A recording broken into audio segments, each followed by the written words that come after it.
Today we're going to talk about doing optimization in GoldSim. And really what this is going to be focused on is for calibrating models using the optimization function in GoldSim to perform a calibration. But I'll talk about optimization in general. Also, I mentioned sensitivity analysis, so I'll just mention that feature. But mostly because it's kind of a complex topic, I wanted to just initially step through some basics here. So, like I said, you should see a GoldSim model on my screen currently. If you do not, please let me know. And also, please feel free to ask questions during the presentation. Okay, so this is a model. In fact, I'm pretty sure all the models I'll show you today, well, with an exception of a couple, are in our library currently. But I can definitely add the others to it as well, so you can see all of these. I mean, I will provide all of these models in our webinar archive.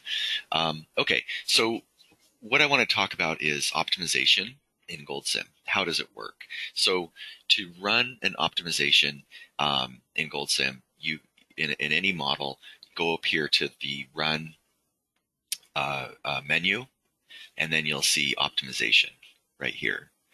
And before I pull that up, let me just talk about this example that we have here. I guess we don't need to sit here and stare at a disclaimer. Okay. And we have two disclaimers. Interesting. All right. So yeah, I guess we're being very careful on this model. We don't want anybody building a bridge based on this. But anyway, this model is just a simple function, and you can see it's documented here. You can also open up the expression to see the function that we have. So a times x squared plus b times x plus c. And what we're doing here is saying that we have some optimization variables, and as you make adjustments to the variables, then the result, y, will then change. And in this case, we have a low point in the line that represents the function. And what we want to do is adjust our input parameters such that the value of y drops to the minimum value here. And the reason we provide this model is just to kind of help you visualize a little bit better what the optimization is doing. Because in any model, you're going to have some sort of, we could call this a surface. You have some sort of surface where there might be a low or a high point that you're trying to, and we're talking about the, some sort of result in the model, like this one. You're trying to get that value at the bottom or at the top, minimum or maximum. And the way that the GoldSim optimization works is it uses an algorithm called Box's complex.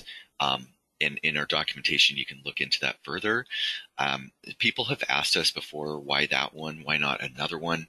And the answer has always been that it works pretty well generally for a lot of different types of applications that we are seeing in GoldSim.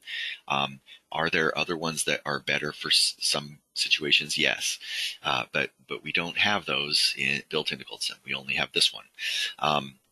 So just keep that in mind, and if you're concerned, you can definitely look into Box's complex as an optimization routine. That's the one that we use. And I will talk about how some limitations, things to look at. In fact, in the next example, I'll show you. But let's just work through this optimization run here to start off. So I'll go up here to Run, and then Optimization. And what you see here is that we have some settings, and then down at the bottom, optimization variables.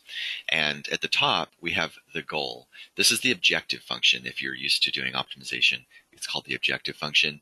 And it's actually two parts, to minimize or maximize, and then also the output that you're interested in. Okay, so when you think of objective function, what is the thing in the model that we're trying to improve or make the best or minimize or maximize, that kind of thing? That's how you think of the objective function. In our case, it's just this simple expression called y. In a real model, it might be something like net revenue, or I don't know, water level, or concentration of some contaminant or something like that. You're trying to minimize the cost, something. So it's going to be some expression or some element in your model, probably that's kind of at the tail end of a whole bunch of expressions going on in your model. And okay, so in our dialog here, we want to set the goal to whether we maximize or minimize the value. Now this is referring again to our objective function. Are we trying to minimize or maximize it? The next one is randomized optimization sequence, and I'll talk about this in the next example. Precision, usually you want to start on a lower end instead of just jumping straight to high. The reason for that is because if you have a big model that takes a while to run, this high just requires more iterations before it lands on a solution. And so it would just take longer, and it would be best starting off to just start off with a lower medium, and but then as you try to fine tune things, you could go higher. What you'll find here is that if you go going higher and going to maximum, oftentimes will not yield much better results. You just get a very, very precise answer at the end that not necessarily giving you a much better value on your objective function, but just doing more iterations to get it to try to get it further down, but then just ends up being just kind of splitting hairs at the end. It depends on the problem, I should say. Okay, and then the required condition. You might have something in the model that says, well, there are some values of our input parameters that if I put those in there, we would end up in a situation that is impossible to achieve. Oftentimes you can control those by setting bounds on your optimization variables, but sometimes you can't. And so you could put a condition in here that says, and it doesn't have to be related to the optimization variables. It could be some other thing in your model that you just want to make sure that whatever combination of things you put in to your variables, just make sure that this other output, some other thing in your model, just make sure that that doesn't go below some value or something. You could put that conditional statement in here, and you can refer to names of elements in your model in this expression that you put here. Okay, so with that, then the next part is the optimization variables. And in here, what you do, just add to a list. You could have any list of variables. In our case, we just have one, X. That is our optimization variable. These A, B, and C's, these are considered just constants that won't change. Okay, so when you add one, you'll end up with this dialog, and I can get back to it just by double-clicking on the item here. And in here, it shows you that we have a lower bound and an upper bound, and then an initial value. And in my case, I'm looking at a range of -100 to +100. If you look at the chart or this plot over here, you'll see that X is currently shown as just ranging from -10 to looks like +20. But you can obviously we can go much further than that, and that's what I'm doing. I'm starting at a very low number. I could start at a high number, and we can try that and see if we get the same answer. But the point is that we're constraining it to some bounded area or range, -100 to +100, and so you could put a middle value. It doesn't matter as long as the initial value is in between the lower and the upper, obviously. Another thing is that you can restrict this variable to integer values, but just keep in mind that if you do this, the value needs to be unitless. The reason for that is because you might say, I don't know, feet in there, or Fahrenheit, something like that, and GoldSim is doing all of its calculations in SI, so it's going to be a unit conversion, and therefore it's a decimal value, so it doesn't make sense really to have integers in that case if you have units. So that's one restriction, is this will not be allowed if you have units on this value. But if you want to have it to be an integer and it is a unit value, obviously you could just have it a unitless value, and then in GoldSim put units on it in a subsequent expression, right? So you can get around that very easily, that restriction. Okay, so with that, then let me first, before I run the optimization, let's just see where we end up with a regular run given a starting value of, well, in this case it says -10. You can see -10 there. So we would expect that the value of y is going to be about 2,000. And if I hover over it, indeed it is 2,000. Okay, so that makes sense. So let's go ahead and do the run now. So optimization, and then optimize. And you can see it optimized fairly quickly. It ran 45 times. So what happens is GoldSim starts off with an initial run, and you can see the trial results. Now, this is only showing top results, by the way. So don't think that this is going to show everything. It just shows the top.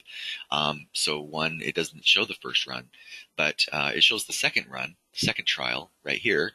And it said, yeah, we tried a -41, and that gave us a value that was not great.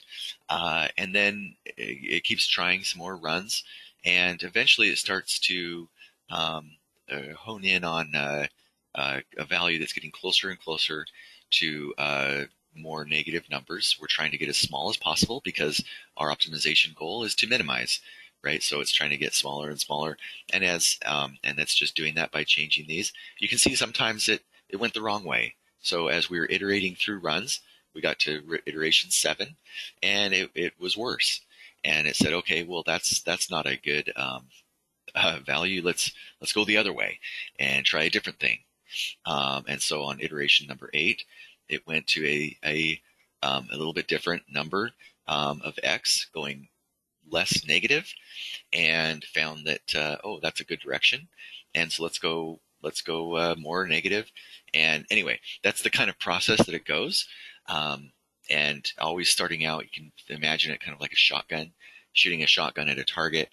It has a bunch of trials that are kind of out in the space, and as soon as it starts to see that it's trending toward the goal, then the optimization variable will continue to go that way until finally it gets to a point where the values of y of the objective function are starting to not be very different anymore. Then it will stop. That's what tells it to stop, and that is based on the precision. So if I went to maximum, it would probably run more iterations than 45, but the value might not get that much closer. So just keep in mind that we are currently at -249.999. So let's just remember that number and change this to maximum and optimize again. Okay, so you can see that. Oh, I should have shown you what. Let me show you that message. Now we get a little warning that says optimization did succeed, but failed to converge on a single solution point, probably because there are multiple equally good nearby solutions, and that does appear to be the case. We're not improving anything. We're changing, and I shouldn't point up here. I should point down here. You can see that we made some changes, but the value is the same. And the reason these all show 5s is probably because the precision is out beyond what this table is able to display. But it's probably changing these numbers by very, very small amounts and not doing anything over here.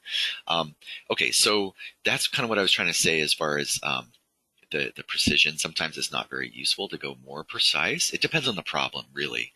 But in this case, it doesn't help. It doesn't help to put it on maximum. And high works fine. In fact, I would say that's 0.979 instead of 999. We could probably get away with, in this particular problem, a medium.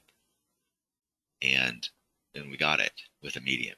So in any case, we're very close to -250, and that's where we want to get, because if you go over here and you look at a value of 5, the value of 5 is the point we want, and -250 is the minimum on this parabola. So it makes sense. This is working. That's how optimization works in GoldSim. So let's talk about let's talk about one more thing. When you run an optimization, go back in here. When we're finished running it, now in your model, you want to see how the model operates normally with this new value that you put in of X. And so you can then you can force GoldSim to use this value of X going forward on a regular simulation going forward. And I'll show this more when we do a calibration. But when you close this dialog, you get options here. One of those is to, well, first of all, do you want to save what you just did in your optimization? Usually you do. You could delete it, and that kind of wipes everything clean out of the optimization run. But I think usually you want to save that.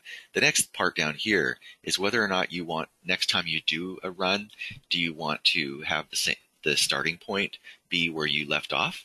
And sometimes that's useful on this first checkbox. You know, if you're trying to kind of maybe make some other adjustments to other variables and then continue forward from the point you left off from the last optimization, maybe that something like that could be done.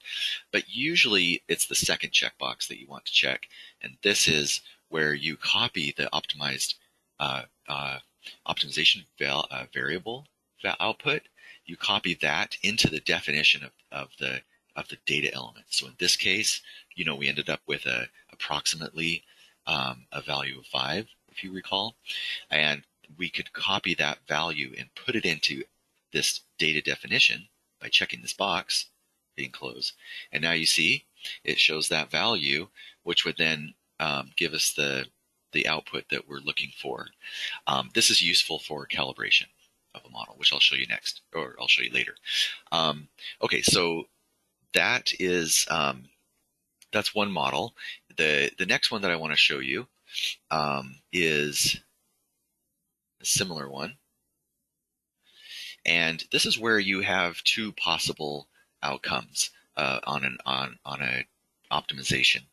And this is something you should be aware of in a real model, because in a larger model, you have a complex, and in fact, you might not even know what the shape of your function is. It might be difficult to visualize because it's so complicated. You know, it's a big model, and so I mean, you could probably you could definitely plot it. You know, you could plot a variable to your optimization or your objective function.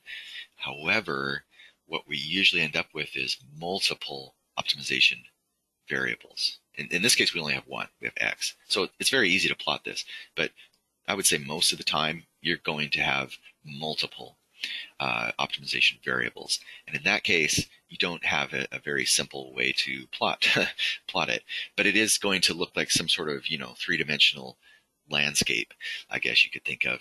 And so the optimization is trying to find a point that's the highest, but you could have dips and valleys and other points over here. And that is where we need to consider using randomizing optimization sequence. Okay, so the reason you use this is because what this will do, if you check this box, every time you do an optimization, it will have a random, it will start in a random place in the space that it has to work with as far as your solution goes.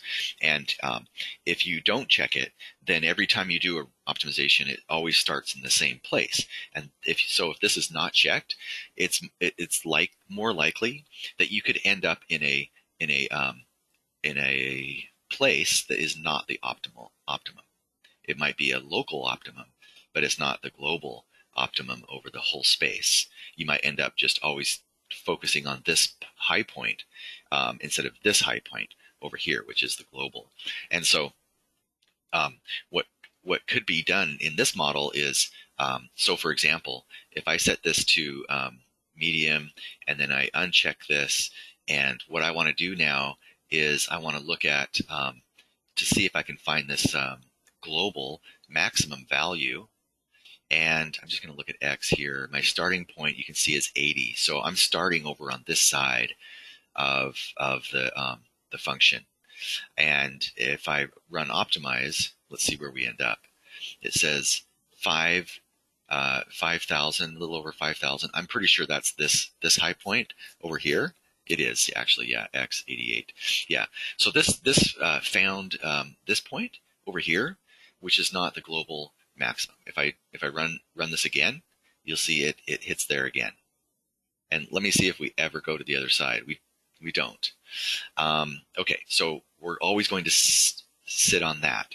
Now let's randomize the optimization sequence and do it again. And you can see we still hit that point. Run it again, but now you can see doing a second run. So it would only require doing 2 optimizations, and on the second one, we hit the global maximum, which is slightly higher than the other one. Not much, but a little higher. This kind of thing can happen it's more easily in a real model, in a more complex model, right? And so that's why it's important to check this in some cases, because you might want to kind of search more in a more random way at the beginning to kind of cover everything, every possibility. And so you can get a very different answer. If I continue running this, you'll see that a lot of times I'll hit over on the correct global optimum, but not every time. See, now this time I reverted back to the other side. And that's another situation where you might want to do another optimization that is based on the results of this one. Okay, so let's say we're pretty sure that this is the general area we want to be in. So then what you can do is you can do a second run with this unchecked, but also you can, when you close this, you can check the box to copy the optimized values for the initial values of the next run. So if I do this and then go back to optimization, then I go to this value, you can see that the initial value is now the result of the previous optimization, starting us off in the space that is near that other local optimum.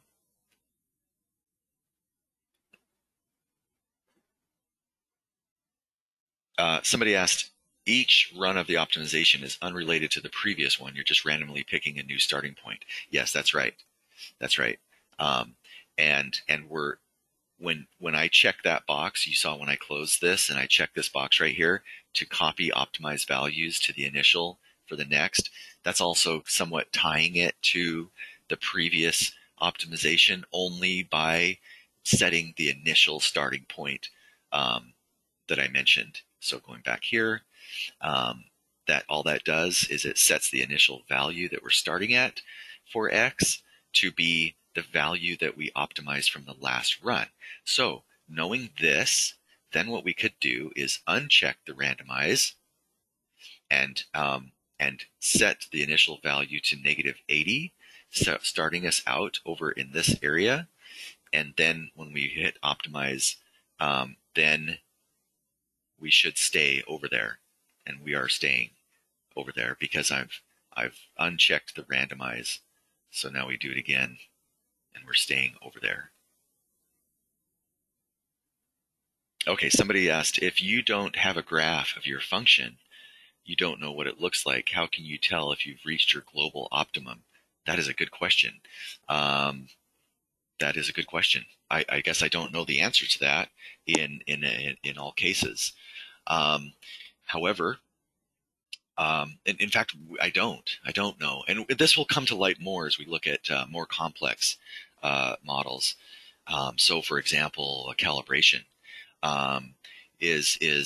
we might run an optimization and we might see, well, let me just show you what I'm talking about when we get to calibration. I think it will perhaps shed some light on that question when we get to that point.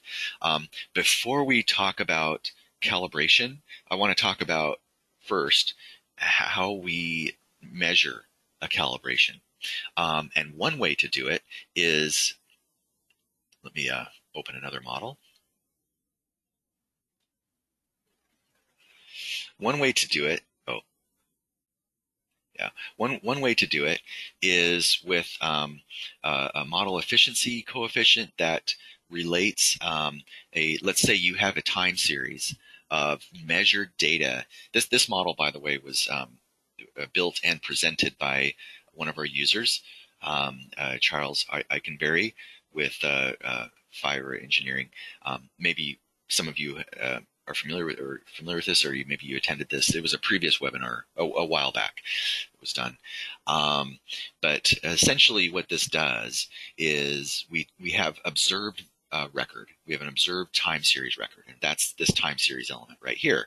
And if you open this up, you'll see that it's just time series data through time. And this is you could get this in various ways. For example, you might have some flow gauge on a pipe or in a channel or something like that. Or you might have perhaps if you're modeling some other thing, maybe you have revenue data, whatever it is some sort of time series data set. And then you have a model that is independent of this time series. It's just simulating what that same time series might have, and you're essentially using GoldSim to produce what you might see in this observed record. That's the goal, right? The goal is to mimic what happened historically over time. And so in this model, it's a very simple model, and it's actually contrived just to show a point. And what it does is when we run this, and in fact, I wonder if I should change these values a little bit. Well, let's just go ahead and try running it.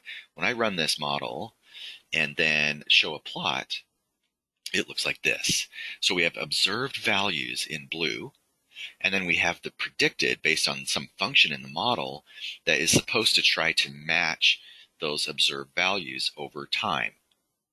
So you can see that we don't match very well. We've got a couple of problems. Our starting values low. The curve looks similar, as far as like wavelength, it looks similar, but it's almost like we're just shifted down vertically and also perhaps forward in time a little bit. So we want to adjust some input parameters, in our case X, I think, and C. I'm not sure if it's both X and C. Oh yeah, it is. We want to adjust both of those factors to try to get this model to predict a value that would be matching or closer to what we see in the observed values there. So what we do is we do this function here that's listed right here, and it's just a way to compare observed values to modeled values, and we come up with an objective. It's called the Nash-Sutcliffe coefficient, and all we're trying to do is, and I can't remember if we're trying to maximize or minimize this. I think we try to get this as close to 1 as possible. Let me just check. If I go to optimization, yeah, okay. So we're trying to maximize the NSE factor, and the higher this value, then the closer our modeled results will match the observed record. Okay, so you don't you can get this model from our library. And essentially all you need to do is you need to replace the time series record with whatever you have, and then have your model output go to this point right here, and you could have, instead of just these two simple inputs and simple equation, you could have a very large model and then an output that's contributing to it that is supposed to be matching or mimicking what you have seen in the observed values time series, if that makes sense. So in theory, you should be able to replace these two things and then do the same exact optimization and see how your input variables need to be adjusted. Okay, well, let's see how this performs in this model. Okay, so we want to maximize NSE, and and you can see that X varies by these amounts and C varies by these amounts. Okay, so now we optimize, and it went through 138 iterations, and it found that a value of X like this and a value of C like this are good, or give us a result of a pretty good NSE value. And then I click close, and here's the important part that we want to do. We want to copy the optimized values into the data definitions X and C. So when I hit close, I hover over these, you can see that these now have those values that the optimizer found. Now when I hit run, in a regular simulation through time.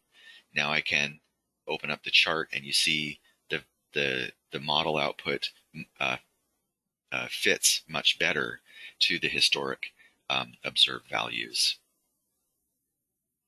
Okay, so that's the concept. Now let's look at this in a real model. And it turns out I have one that is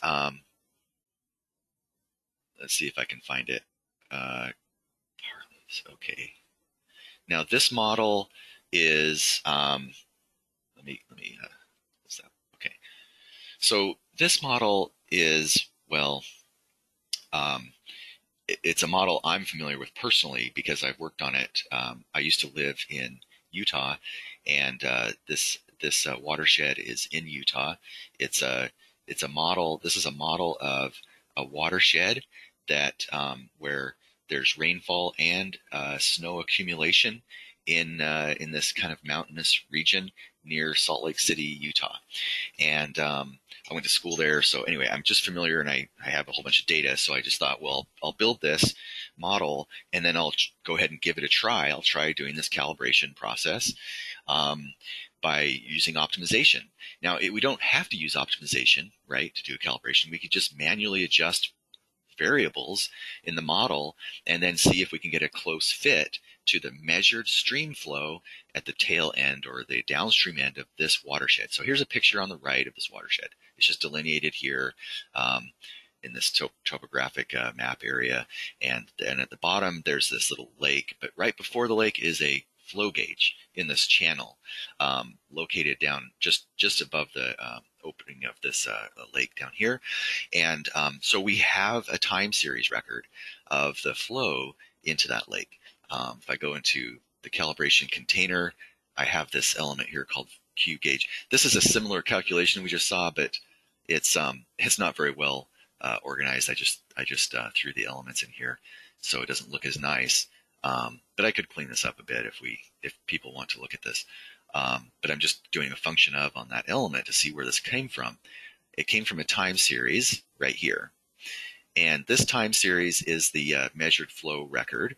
We have from 1980 through, I would imagine it goes through to today. But anyway, through 2014 it's a little bit old. Maybe I should update the model. But anyway, that's the historic record.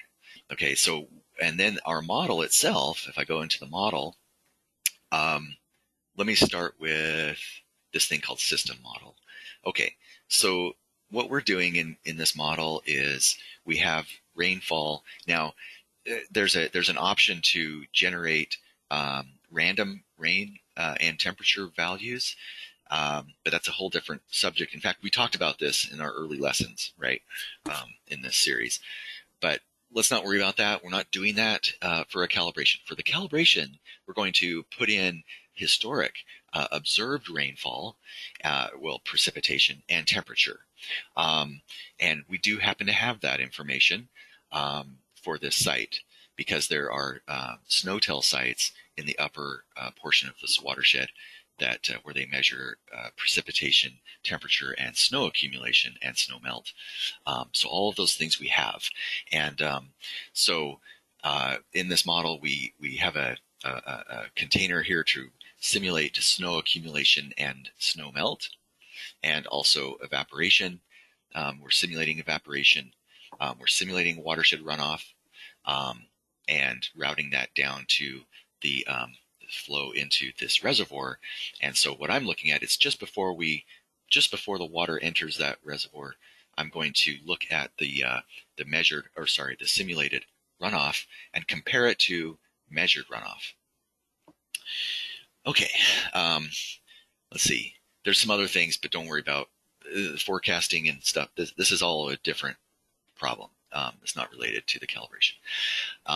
Okay, so if I go to model inputs, then you'll see that we have inputs for all the different components. We've got runoff inputs, various runoff inputs here. Now, not very many. This might look like a lot, but I'm using the Australian water balance model, which does not. It requires relatively few inputs actually, compared to some other hydrologic models out there. So you can imagine it would this could grow a lot. The number of inputs here could grow quite a bit, depending on the the model that you're using. And I just want to make note of that, because the efficiency of the optimizer starts it starts to go down if you have a lot of inputs, especially if your inputs are not, or if your model is not very sensitive to those inputs. That's where sensitivity analysis comes in, which I want to talk about after this. Um, anyway, snowmelt, it also has some inputs, but I ran a sensitivity analysis on this model, and I determined the the input parameters that on my model is very sensitive to, and I'm using those for the optimization. I don't care about ones that only just barely tweak the runoff outflow just a tiny amount. It's not something I want to consider in the optimization. So I removed those, and I'm only including the ones that my model is sensitive to. Well, when I say my model is sensitive, I'm talking about, in this case, the simulated runoff is what I'm looking at to see how sensitive it is. Okay, so let's see. I think with all of that, then I want to I think this is the one I want to show. Yeah. Okay, I'm just going to have this open while I do this. Okay, so now I go up here to optimization, and before I do an optimization, let's just see where we are right now when I do a run. Okay, so you can see here the gauge is blue, and the simulated is over here in red, and there's a bit of a difference. Now, I'm just going to say before we start this, there's a chance we don't get a great match here. But I just want you to know that in some cases, it's better to, well, in all cases, it's good to understand your model, right? And how your and to understand how your input variables impact the model. It's important to understand that, because there's a lot you can do manually. So, for example, you can, if you have done hydrologic modeling in the past, you know things like there's interflow, there's water seeps into the ground and then appears again in this downstream channel, and those kinds of processes are slower than runoff on the surface, right? Those kinds of things you kind of know. And so if you see, for example, a long drawn out tail of your peak flow as it drains down and starts to lower, if it's a slow transition, that might tell you something about that there's more interflow, there's more subsurface flow in your runoff, or if you see it just very spiky flow that then immediately drops back down very quickly, then you know you have a lot of surface flow, right? Those kinds of things. So you would want to take that in consideration in your input parameters. You'd want to perhaps put bounds on some things. So for example, maybe you have an input parameter. We do have one in AWBM, in the Australian Water Balance Model. We have an input parameter that divides or splits the total excess flow or excess precip into base flow versus surface flow, right? So if you knew that your hydrograph is very flashy, very spiky, it drops very quickly, then you would probably want to kind of err on the side of making your excess precip go mostly towards surface flow, right? So anyway, those are the kind of things you just need to keep in mind, because the GoldSim optimizer doesn't know any of that stuff, and it's just randomly picking points, until it finds a good. It's just looking at the match. It's just trying to get a good match between the blue and the red. And also, another thing to mention here is that you could adjust values to get a good match in the low flow period, but that might not give you a good match in the high flow period. And that can be very frustrating. right? You may want to exclude these low flow periods because the GoldSim optimizer might be doing a lot of stuff to try to get the get the red and the blue line to match really well over here in October, in a period you don't care about. Maybe you're focused on this peak, and so it might be best to zero in the time frame you're looking at to focus on just the peak flow period. However, that brings up a whole bunch of issues, mainly being the initial conditions. Because in April, if you started the simulation in April, that means you need to set up the correct amount of snow that's been accumulating in the watershed, right? Whereas if you're over here in October, there would be a different value for that. Maybe there would be no snow. In fact, there probably isn't in October, maybe a very small amount. Anyway, it's different, right, than in April. In April, you've got a full snowpack that is just starting to melt in this case, whereas in October, you're just starting to accumulate. Okay, so all of those things need to be considered, right? And it's a tricky, it can be a tricky problem. So I'm not really worried about that right now, just for this demonstration. I just want to show you how it works, how it progresses. So I'm just saying I'm not going to promise here that we're going to get a great calibration immediately.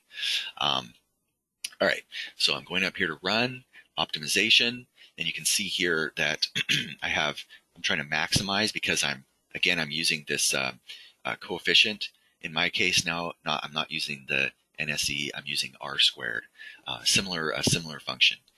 And I'm trying to maximize R squared, trying to get it as close to 1 as possible. And then I do have a required condition here, which I don't even remember what it was, to be honest here.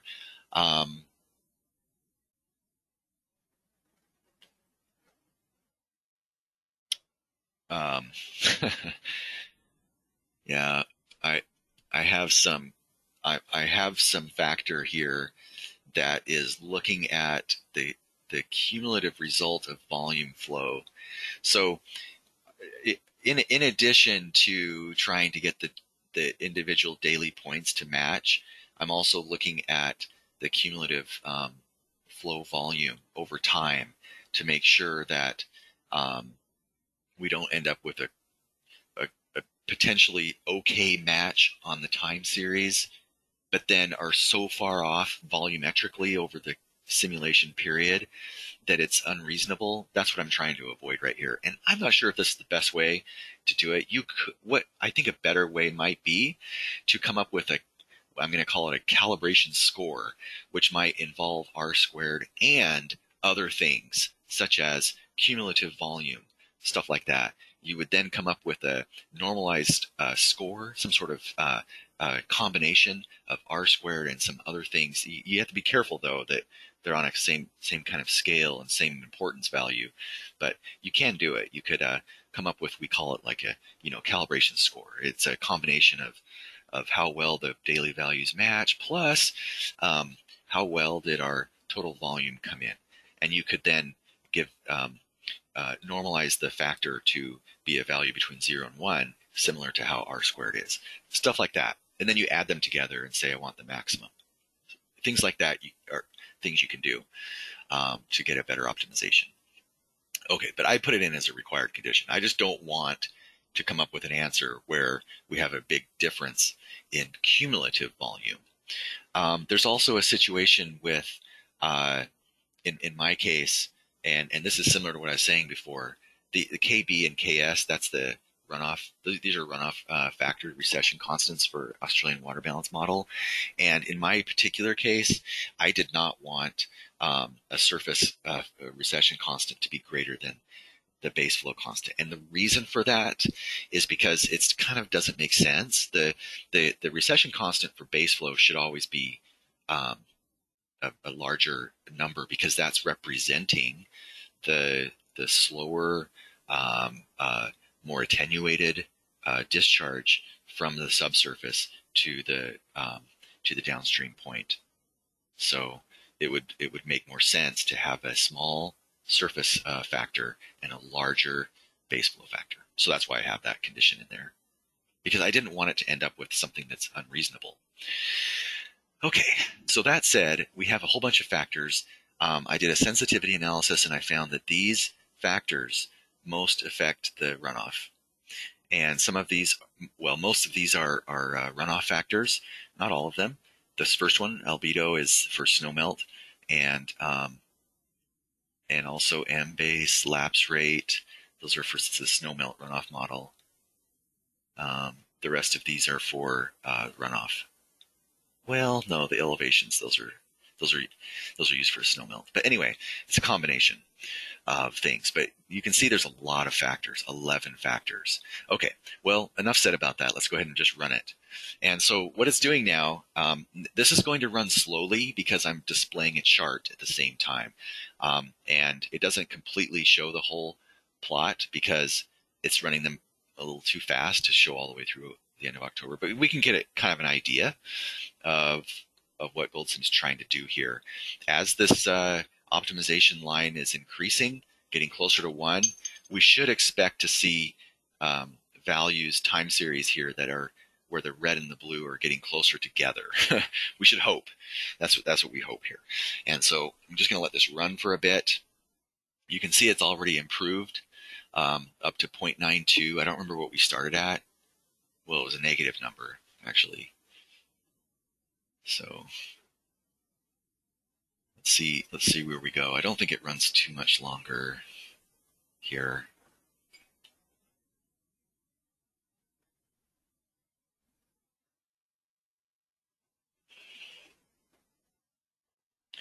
Yeah, the improvements are very, very slight. But every once in a while, you'll get to a point where it finds something that gives it a better improvement. But it looks like we're not going to get there. We're down at the 1,000th decimal place. And this is where, it's not going to help to increase my precision, right? All it would do is just run a lot more runs and not get us much better than maybe 100th decimal place.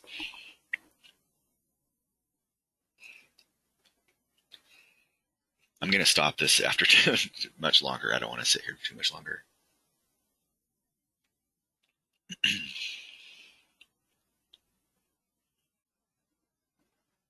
And by the way, you can see how it's kind of a problem that I'm starting this simulation in October, because those early values are throwing everything off. If our goal is to try to match the peak flow, and not the low flows necessarily, then this is causing a little bit of a problem here. And it might have made more sense for me to start this maybe in January, but then again, it requires changing the initial condition of the snowpack, and we'd have to do some little bit of research to get that number. It wouldn't be terrible. We could do it. It's just I don't think I did that before I saved this model last time. So okay, let's see what we found. Say okay. The data is gone, by the way, because it doesn't save all those runs. It just saves the final value of r squared, and also saves the input parameters that we have here. And so when I hit close, it's very important now that I check this box to save those values in those data elements. Also, if I don't want to go through that whole process of running 500 some odd runs, then I should probably check this box as well, so that next time I do an optimization, it starts from that point and then goes forward from there. Okay, so I close, and now I can run the model and see the results. And you can see here that it's pretty good, right? I mean, it's a lot better than it was. There are some problems. I don't know what's going on here with our red line. We missed these little spikes, but overall, it's not too bad, right? We don't have quite as high of a peak flow here. We're down by a bit, and there's just a difference in how these spikes are going. But overall, I would say I'm pretty pleased with this. We have kind of basically the general shape, and also we have a good match on the tail as it draws down. So overall, it's pretty good, I would say. And the next step might be, to look at a longer period of time, not just this 1 year, but look at multiple years and see how it performs. But this, I would say, could save a lot of time, because if you're trying to manually calibrate this model with, you saw how many functions or how many data elements we had, that would be a big task. So this could help, but I would say this doesn't mean you don't have to do a manual calibration. I would say a combination of the two. And for example, that's how I came up with the thought of, if I go back to the optimization, setting up this required condition, or maybe, like I said, create a calibration score result that's a combination of things. Doing things like that are helpful. And then also adjusting after you do some runs, also adjusting some of these bounds on some of these input parameters. That's why it's important to understand the models and know a good range that you can be working with in those parameters, because we definitely don't want to be having a range for these parameters that's unrealistic. That would be counterproductive there. Okay, so that is how we can do a calibration using optimization. And somebody asked, were you calibrating for flow rate or volume? And the answer is flow rate. So I have a time series record of measured flow time series here, and I have a simulated flow value or time series here based on the model. So we're simulating flow here, and then we're comparing it to gauged flow. However, to your question, I do have a required condition in which I want my cumulative volume, and it's called a fraction. Now, I'm not sure why I called it fraction. I have to look at it. But essentially, I want the difference between simulated, now I'm talking cumulative volume here, cumulative volume simulated minus measured cumulative volume divided by measured cumulative volume. Okay, so the fractional difference, I guess, in cumulative volume, I want that to be less than 10%. That was a requirement I put in. That's one way. I mentioned that's one way to do it with a required condition. It just forces us to never look at it. We just totally throw out any answer in which we have a volumetric difference that's greater than 10%, and I just throw it out. We won't even consider those. That's what the required condition is doing for us. Another way to do that would be to combine somehow this the volumetric error and R squared, perhaps. And I'm calling this a normalized calibration score. You could do something like that. So I hope that answers your question. Okay, I wanted to talk a little bit about sensitivity analysis, and that can be done by, first of all, we could look at one of our optimization variables. Let's just pick one, for example, base flow. That's KB. That's a base flow recession constant for the AWBM model. So we could come up here to sensitivity analysis, and then we could say, I want to see how KB impacts the R squared given some range of values. So I could say, let's adjust KB from 0.7 all the way up to 0.99. And then you just have to click this button over here on the right, and it will run 10 points. Well, let me hold on. You can see down here, it says, how many points do you want to look at between this range of 0.7 and 0.99? I want to look at 11 points. So when you click this plot button, it will run 11 times, and it will show you how R squared reacts to changing just that one, just that one parameter. Everything else held constant. This is how it impacts R squared. To me, this says the model is sensitive, quite sensitive to KB. We could do the same thing with KS. Runs 11 times, and you can see a similar thing, not quite as sensitive. And if you want to compare how sensitive all of these factors are, or how the model is to all of these factors, then you'd click tornado chart. And what it does is it shows you on a chart how much the end result is impacted on a normalized scale being the keyword here.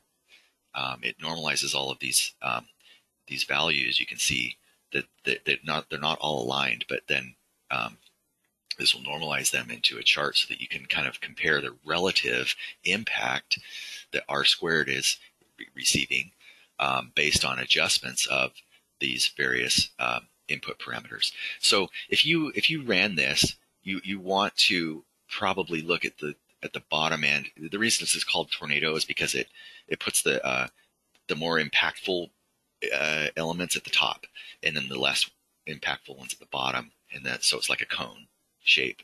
And you would want to consider the ones that have a relatively minimal impact at the bottom. You'd want to consider maybe not including those in the optimization initially, because the more optimization variables you include, the harder it is to come to a solution, an optimization. So that's how a sensitivity analysis can help you. There are other charts that we can look at. Here's the XY function chart that shows you on a normalized scale the impact of overall of all of the different variables at once. So it's kind of like clicking on the individual plot, except that it normalizes them all so you can get you can look at a relative impact. And so it's just kind of a way to just kind of visualize the space that we're looking at and see that, well, that blue line, PX temp, boy, that's not really doing anything to the results. So why would we put that into our optimization? Making adjustments to that is not going to change R squared, at least with all the other variables being held constant. So another way to do a kind of like a sensitivity analysis, which I think can be important, is to run a Monte Carlo simulation in which you change your data elements, for example, KB, KS, all of these. If you replace those with stochastic elements that just pick random numbers, then you could run Monte Carlo analysis and see the range of outputs to also give you an idea of how the output can be changed by adjusting these inputs. It's not a true sensitivity analysis, but it gives you an idea of how adjusting those input parameters will affect the outcome, which could also be educational to look at. Useful for understanding how to calibrate your model. Okay, so with that said, that covers everything I wanted to show you in this lesson, and also concludes our water management modeling series. This is the last lesson, so I hope this was useful. I appreciate that all of you have joined. Many of you have joined multiple lessons, and I hope they're all useful. And we will continue our monthly webinar series starting in 2021. But until then, I want to wish all of you a good rest of your November and December, and I hope everyone can stay safe out there. So thanks a lot for joining, and we will see you all again soon.